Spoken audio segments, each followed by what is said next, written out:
Hello everyone, I'm Rob and Shabrice asked me to, after a conversation we had, to put together a little video for you guys to explain who we are and what we do. So I run a company, I'm the co-founder of a company called Fortell. We work specifically with community action agencies across the US. We work with about 40 community different action organizations. And the main thing we do is provide voice AI services. Even though I'm English, as you can tell, I'm doing my best to figure out all the different states, and we're really excited to be talking to you about all the work you do in Baltimore. So what we're really focused on is like taking phone calls, helping agencies like share accurate information, be really consistent, screen for different services or eligibility criteria, and book appointments. The AI does that 24 hours a day in different 100 languages. And the interesting thing is it's very specific to community action, and it's not like your old Verizon where you have to press one, press two, press three. This is meant to be empathetic, meant to have good conversations, as I'll show you in a moment.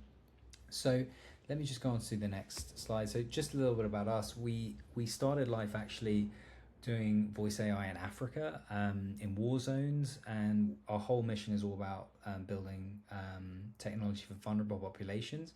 But over the last 2 years, we've also built this business in America, which is all around community action. So there are some of our customers we work with, which has been really fantastic. So we do lots of work in housing, lots of work in food pantries, bunch of different stuff in energy assistance. So we know a lot about the programs that I think you guys have, and I think hopefully a lot of that learning can really help with hopefully working together. So what we're really doing is any phone call that comes in, it can also work across web and SMS too, but any phone call that comes in, the AI can answer. It can then understand what that person's looking for, and then it can route efficiently to whoever is around. It means that it's always on and always taking the phone call. We can also do eligibility screening. So that's where we essentially take your criteria for a program, whether that's rental assistance, whether that's housing, whether that's another program, and we can ask the right questions, and then we can basically take that information, give it to you either in an email or upload it into your database, whichever you prefer. So the sort of problem that we're trying to solve is obviously you guys are super busy. You're doing the job, and then you're being phoned, and then you're missing a call, and you've got to call back, and people are coming into a bunch of different voicemails. So we're trying to say, okay, let's fix that. Let's take those phone calls. Let's make sure that people are routed to the right place. Let's route them to external organizations if that's the right thing to do. But if it's something that you guys can help with, let's make sure that we give the information to one of your case managers so they can have a really good conversation as well. We also do things like people can upload their documents ready for an appointment as well. But just for today, I don't think we'll talk too much about that. I'll just show you the phone calls. So the idea is we take the phone call, we understand what someone's trying to do. Now, obviously, if they're in crisis, sometimes they kind of talk around the issue. So we're going to be trying to understand. We're trying to guide them to what CAN can actually help them with. We book an appointment if that's required directly into your diary, so we would have access to your Outlook calendar or something like that, and once they're eligible we can book them straight in.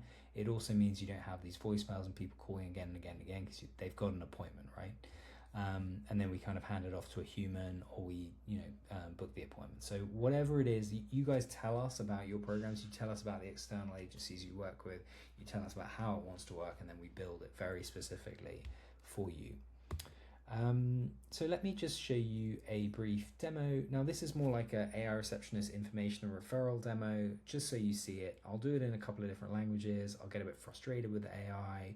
So you just see the back and forth, but it's quite a quick demo. We just use it to show you, how a conversation with, this new technology can work.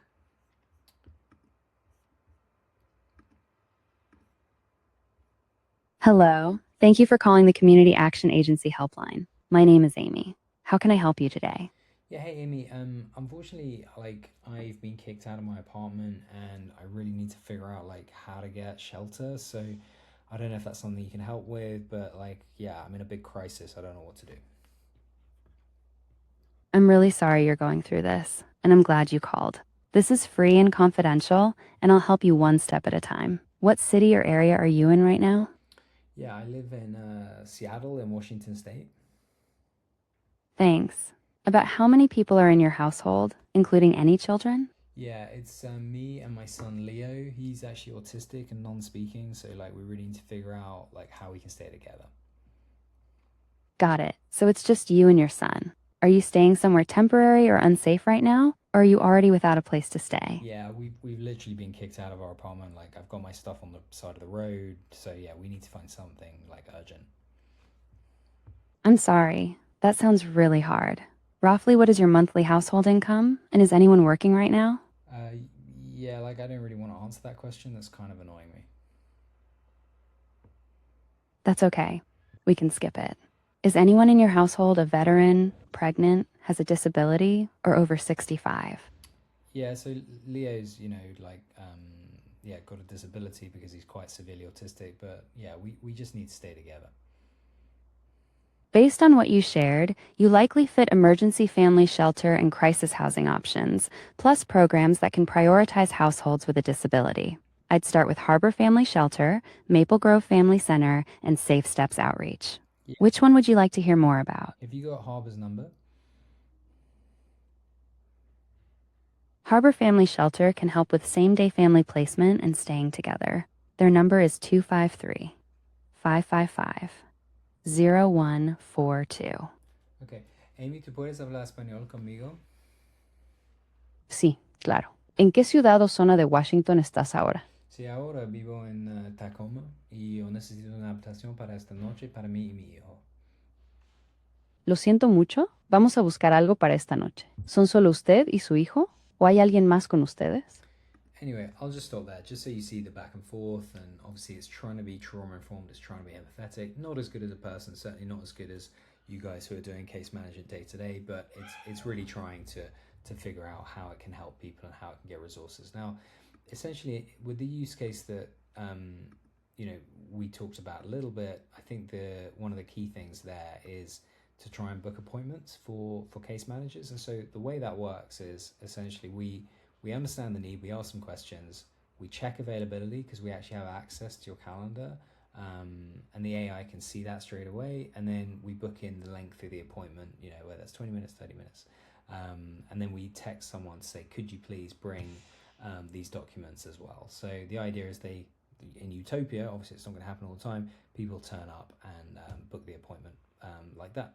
So yeah, I mean, let me just show you guys a quick case study with someone who's doing, some of the similar things that you guys are. This is Valerie. She runs an organization called Associated Ministries, again in Washington, and they do a lot of things around housing, and they use now our AI as like a front door, like an AI receptionist, to do that. And she started off super skeptical about this, and she explains that. So I'll just play this video briefly for you. We really wanted to think of a creative way on what we can do to help with that front door to create some more capacity at this end of the system. Because we're bottlenecked, there's a lot of different agencies screening.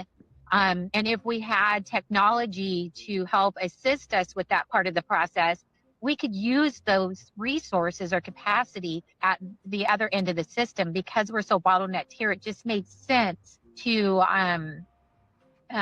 think of how technology can help.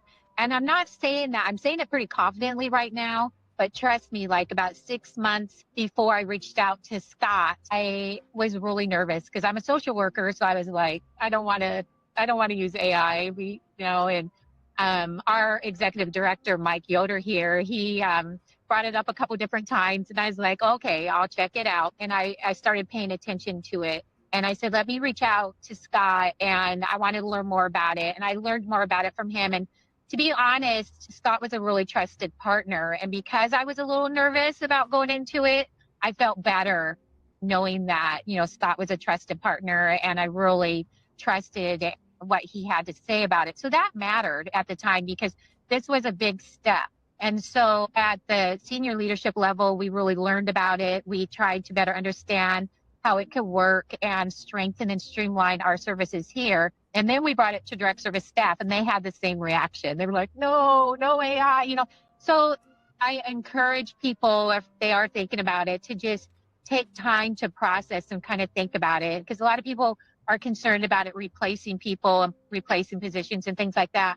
But there's parts within the service delivery that you could utilize it to better streamline. So you can really staff, now they're excited. Now they're totally 100% bought in. And so they're understanding now the utility of it and how it could really free up time for them to do what they really want to do. And because I kept hearing, we want to do more case management. We want to be able to spend more time with families and households. And well, this is how you're going to do it, because it was a lot of time to have to call everybody back, then schedule them and do that administrative work. And, I'm really hoping that this can help address some of not only the bottleneck, but to create more capacity to where we could spend more time and help more people in the system. So we're invested, and we love our partners, and we feel really good about it.